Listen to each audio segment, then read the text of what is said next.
Good morning. It's the 29th of May, 2025. It's Thursday.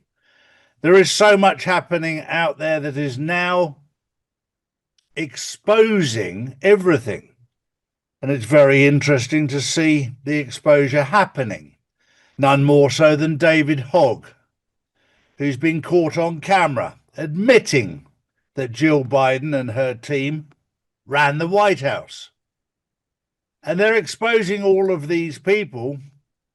And of course, they're quite happy to talk about it, thinking that nobody's listening, nobody's watching. But of course, there are people out there like James O'Keefe and many others who are watching and listening, because now these people's defenses are down. On the public stage, they were very, very willing to say, oh, no, he's competent, he's this, he's that, he's running the US. Of course, we all knew that he couldn't run a piss up in a brewery. He was completely and utterly incompetent. And there are people behind the scenes pulling the strings. This is all part of the pantomime. And this is to show the world that the people that you vote for, or you think you vote for, have very, very little say. That's the same in the United Kingdom. That the people that are out there, they're just puppets. And they have to be as thick as two short planks to do what they're doing, because anybody with an ounce of intelligence would never do this. And this is why they use people like Keir Starmer. And of course, they made him a sir to blow smoke up his backside to make him feel special, when all he was a two-bob puppet. The same with Macron, the same with Trudeau, the same with Merz, the same with von der Leyen. There are so many of them, just puppets, put out there to try to pretend there's something they're not. And you can only pretend you're something that you're not only for a period of time. Then you will be exposed. Good morning, gentlemen. Good morning. And as you were just saying there, I will jump in on this one if Paul doesn't mind, because you were saying about various puppets there, and we need to talk about one of them. The man we need to talk about is Friedrich Merz. And of course, he has met with Zelensky. He has turned around and said that they will, of course, build platforms for him to be able to use long-range missiles into Russia. And of course, he has turned around and said that he hasn't put long-range missiles into Ukraine already. No, he didn't. They did that when Olaf Scholz was in charge. And of course, he literally turned around and said there are no Taurus missiles in Ukraine. Well, we know there's 5 of them, but they can't have the codes for them until the Americans say it's okay to launch them. And not even Biden was stupid enough to give the Ukrainians the codes to launch these Taurus missiles. So once again, Charlie, as you were saying, these puppets that need to be exposed. Friedrich Merz is one of the big ones because he's talking one hell of a game. But I'm afraid he's about as useful as Angel Reese at finding the basket. I was actually going to share this later on in the news, but I'll share it right now because this shows the people behind the scenes who actually control these little puppets. Here we go. Little bit for your entertainment this morning. Our fellow Americans. Right now, the COVID-19 vaccines are available to millions of Americans. The science is clear. These vaccines will protect you and those you love from this dangerous and deadly disease. Bullshit! They could save your life. Bullshit! We urge you to get vaccinated when it's available to you. It's the first step to ending the pandemic Bullshit! and moving our country forward. Fuck you! Even the kids know. Even the kids know that it's not true. And isn't it interesting that they have to roll out 3 ex-presidents to try and convince you? This in itself should wake you up. Paul. Good morning, gentlemen. And yeah, it does totally wake you up what they've said there, because we all know the puppets that they really are. My first story is Elon Musk is stepping down as a special government employee and head of the Department of Government Efficiency, more commonly known as DOGE. Musk thanked President Trump for the opportunity to cut wasteful spending, but expressed disappointment over the latest tax and spending bill, saying it undermined DOGE's mission. His task force reportedly saved $175 billion. Well done, Elon Musk. Yeah, and I think that's quite important that the media are trying to push that that Elon Musk has been kicked out. This is not an accurate portrayal of what Elon Musk is doing. Elon Musk not only has quite a significant business interest outside of helping the government on a number of fronts, whether it's Starlink, whether it's Tesla, whatever it is. He's a very, very busy man, but he's also taking on new roles in advisory capacity to the government. Now, Elon Musk is surrounded by extremely clever people. Don't think for one moment that Elon Musk is the only super brain out there. He has a team of brilliant people around him. This is how you become brilliant. You build a team. And if you have a good team around you, then it will look like you're not doing anything. And there are many people out there who know exactly what I'm talking about. In business, I know many, many people who run massive businesses, and they make it look very easy because they have a great team around them. And then one member of that team thinks, well, hang on, I can do this myself. And they break away and they set up their own business. And within 12 months, they're bankrupt and they don't know why. It's a completely unique skill set that Elon Musk has, that he gets the right people in the right places. Another man who did that very, very well was Warren Buffett and Charlie Munger. They got the right people in the right places, and anyone who tried to break away from them found out that they made it look easy, but they were extremely smart themselves. So be aware. Yeah, absolutely. Talking about the right people in the right places, how about the wrong people in the wrong place? We have here Kaya Kallis of the EU.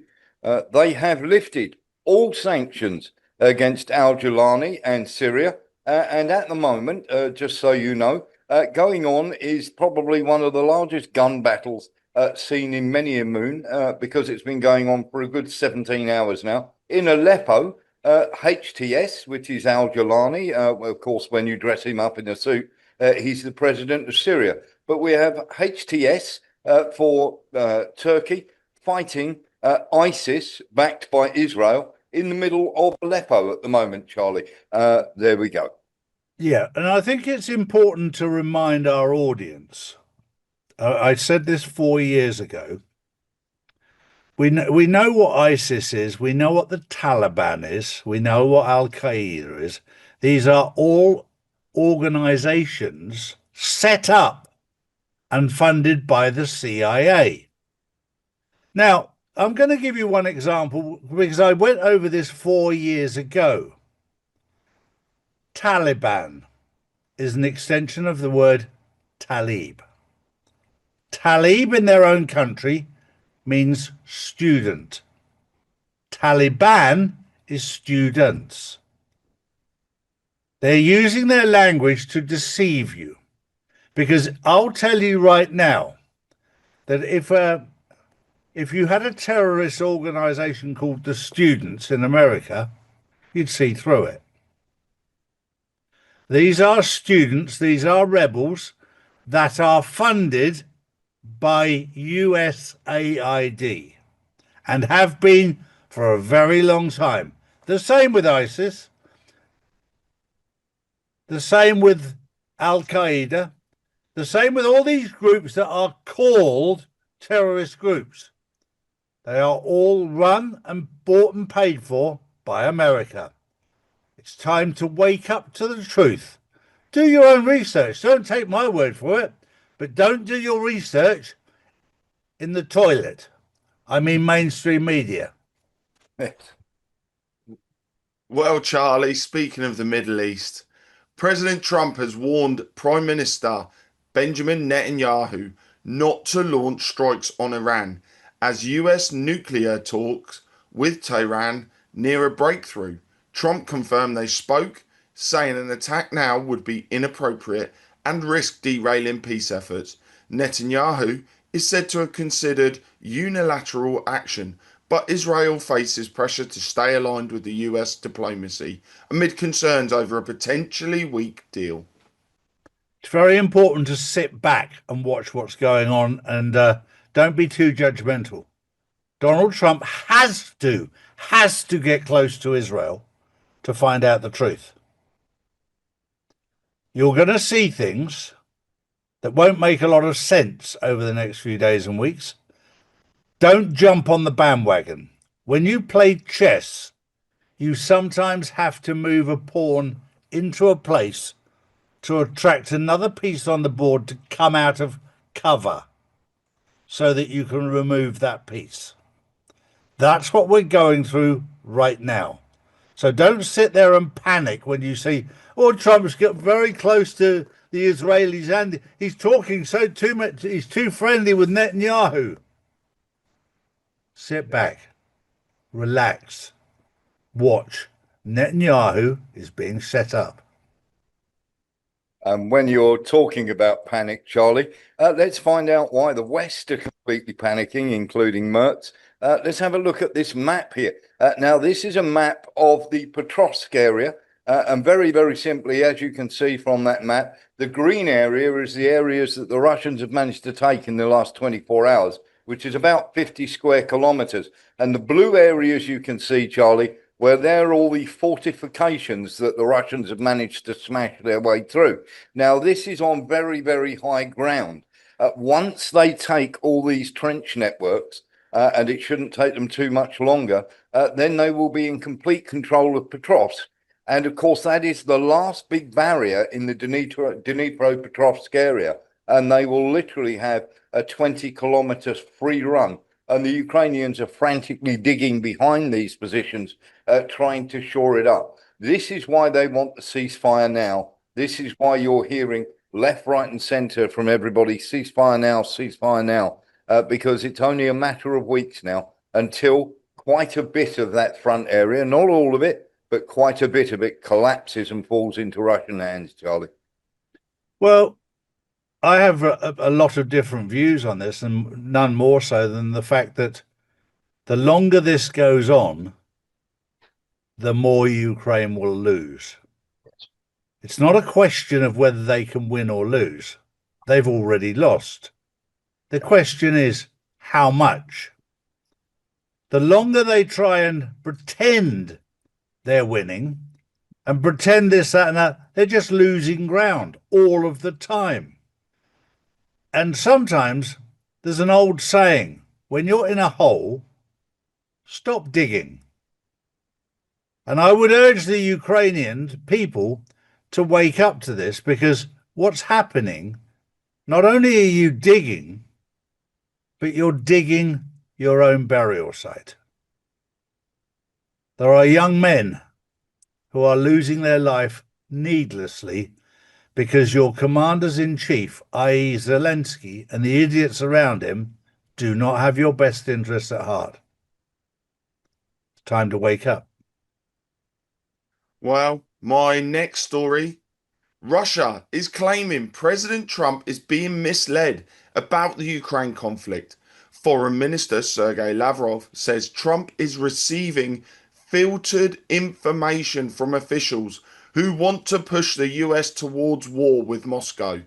This comes after Trump sharply criticized Russia's strikes on Ukraine, calling Putin crazy and warning he's playing with fire. Lavrov says Moscow will try to correct the flow of information reaching the White House. So from the sounds of it, they're not relying on normal diplomatic channels anymore. They're going to get the truth to Trump no matter what. Well, this is all part of the pantomime, because I've known for a long time that Vladimir Putin and Donald Trump have direct access to each other, and far more access than you'd ever imagine. It's very important to listen to people like Sergei Lavrov, an amazing diplomat, an incredible man. But this is all part of the pantomime, all part of the exposure.